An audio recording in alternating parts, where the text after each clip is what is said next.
વાત કરવામાં આવે સુરતથી જ્યાં મોટા વરાછા તાપી નદીમાં એક કાર ખાબકી છે। તાપી નદીમાં કાર ખાબકતા 3 લોકો ગાડીમાં ફસાયા।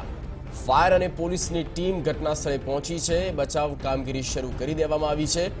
ફાયરની ટીમ ઘટના સ્થળે પહોંચી અને જ્યાં એક વ્યક્તિને બહાર કાઢવામાં સફળતા મળી ચૂકી છે, પણ હજુ 2 લોકોને બહાર કાઢવાની કામગીરી ચાલુ છે।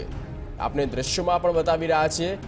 आप જોઈ શકો છો નદીમાં આ એક કાર જે છે તે ખાબકી છે અને બેલેન્સ ગુમાવતાની સાથે જ જે આ ગાડી છે તે નદીની અંદર ઘૂસી ચૂકી હતી। ટીવી9 એક્સક્લુઝિવલી આ દ્રશ્યો આપને બતાવી રહ્યું છે।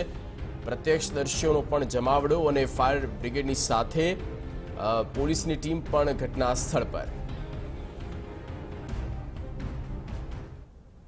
વધુ માહિતી સાથે જોડાઈ ગયા છે સંવાદદાતા દેવેન ચિત્તે। દેવેન, કાર નદીમાં ખાબકી ઘટના બની કેવી રીતે અને જે લોકો ફસાયા છે તેને બહાર કાઢવા માટે કઈ ટીમ ઘટના સ્થળ પર?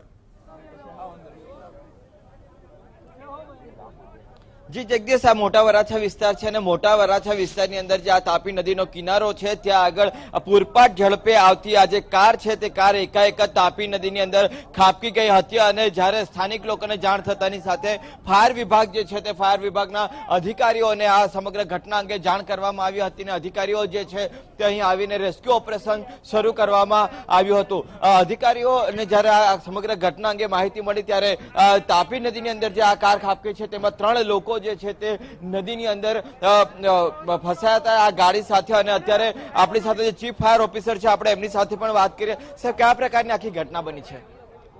ये अल्टो गाड़ी में 3 लोग थे, हस्बैंड वाइफ और एक बच्चा है साथ में।